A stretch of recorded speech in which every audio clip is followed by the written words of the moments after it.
The Los Angeles Lakers hit a new low on Wednesday night, suffering their most humiliating defeat of the season. The Miami Heat dismantled them in front of a raucous home crowd at the Kaseya Center, handing the Lakers a crushing 134-93 loss. This was not just a defeat, it was a complete unraveling of the team, exposing issues on both ends of the court. To make matters worse, Anthony Davis delivered his worst performance of the 2024-25 season, raising serious concerns about the team's direction moving forward. Leave your like and subscribe to the channel so you don't miss any updates. With Austin Reaves sidelined, head coach J.J. Redick inserted D'Angelo Russell into the starting lineup. From the opening tip, it was clear the Lakers were not ready for Miami's intensity. They committed 3 turnovers in the first 4 minutes, leading to easy buckets for the Heat. Redick was forced to call a timeout to stop the bleeding, but the damage was already underway. Miami quickly built a 14-point lead, taking full advantage of the Lakers' lackluster effort.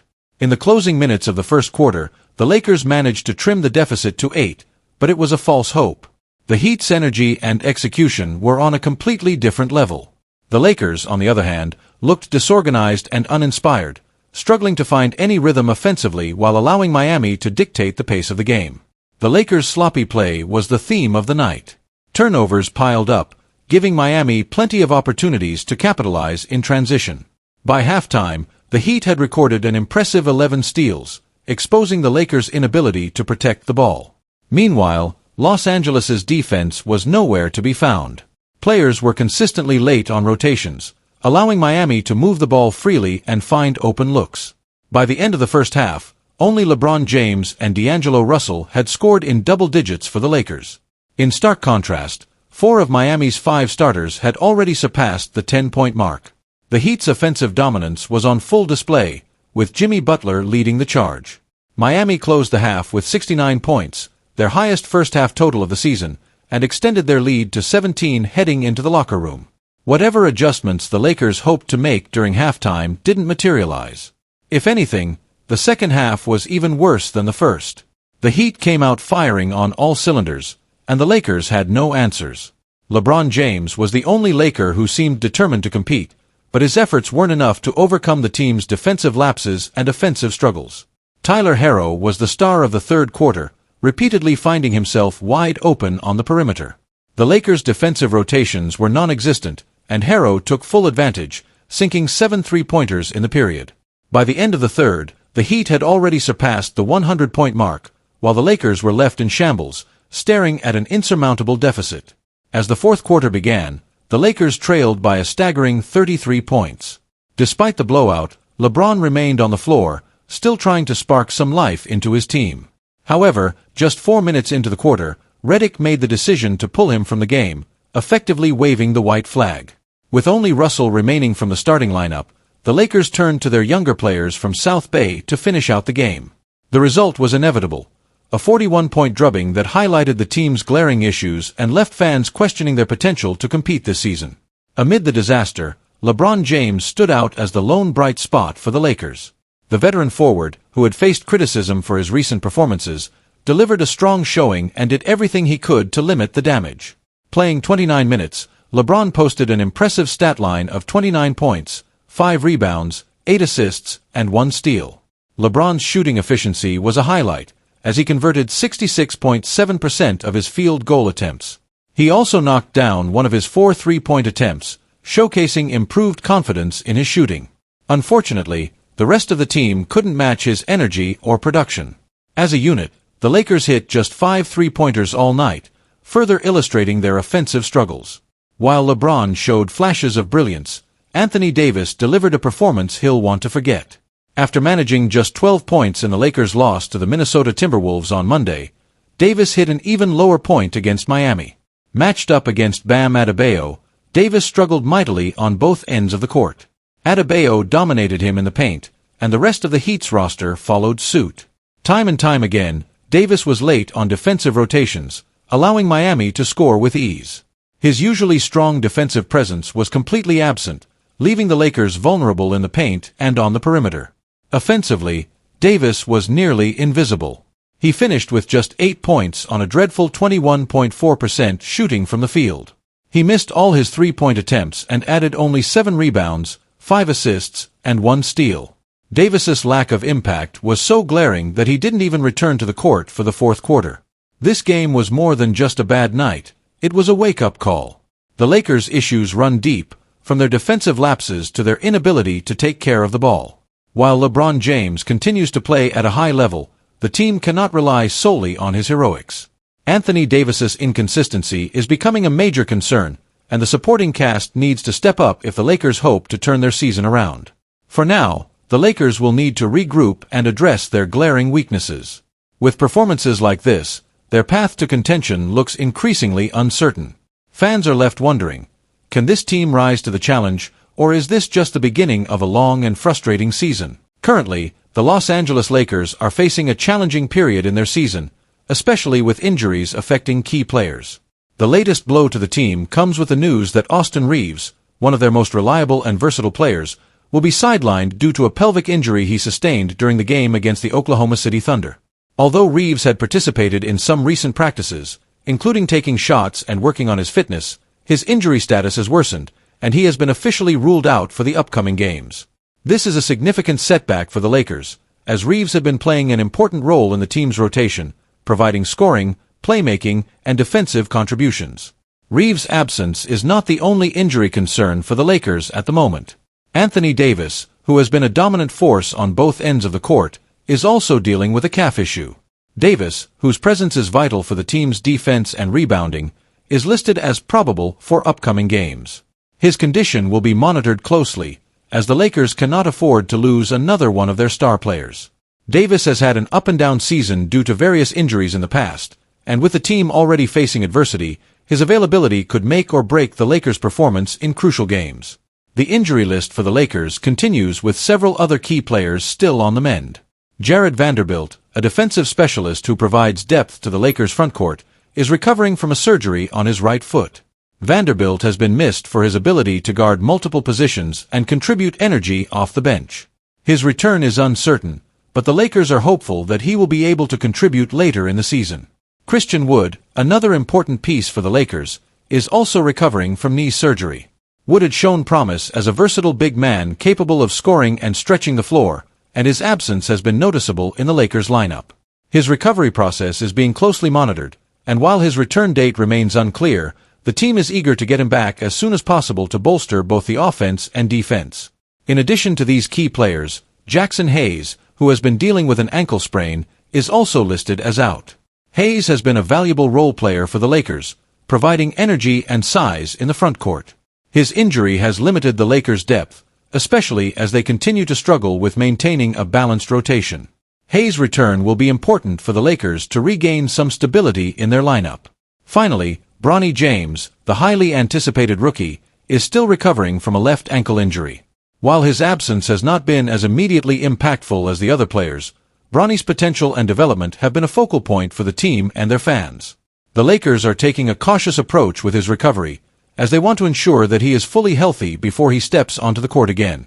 With these injuries piling up, the Lakers are in a difficult position, especially as they look to keep their playoff hopes alive.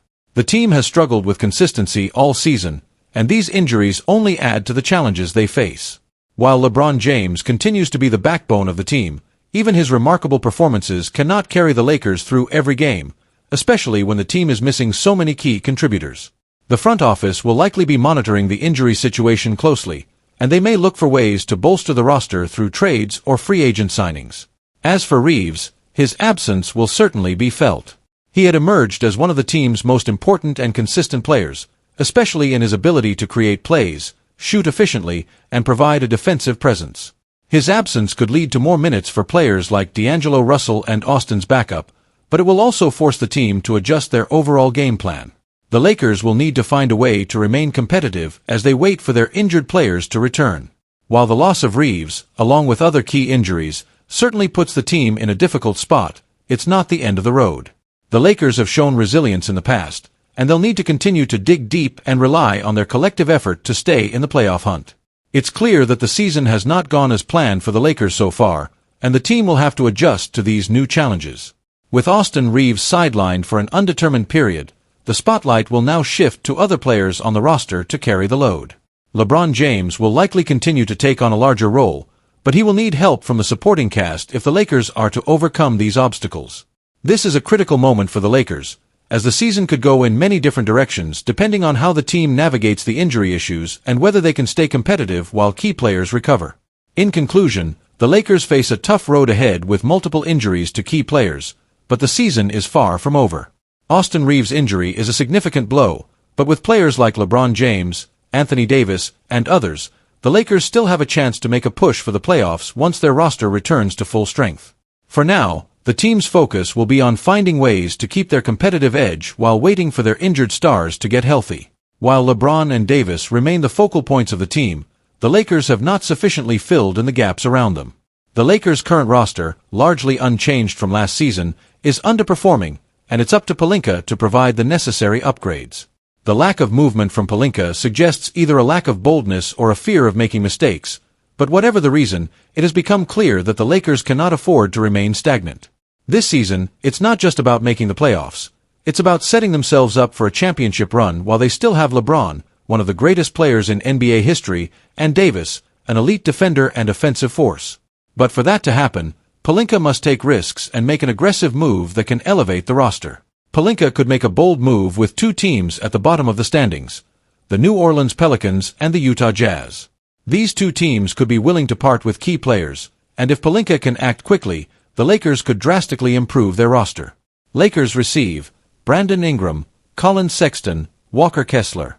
Pelicans receive Rui Hachimura, Jared Vanderbilt, Drew Eubanks, 2025 second-round pick, LAL, 2027 second-round pick, LAL. Jazz receive D'Angelo Russell, Jalen Hood-Schifino, Gabe Vincent, 2027 first-round pick, LAL, 2025 second-round pick, LAL, 2030 second-round pick, LAL. This trade could make the Lakers an immediate contender, with three players who could fill immediate needs for the team. But what's in it for the other teams involved? Let's break it down. Why the Pelicans would make this deal. The Pelicans, after a disappointing start to the season, find themselves in an awkward position.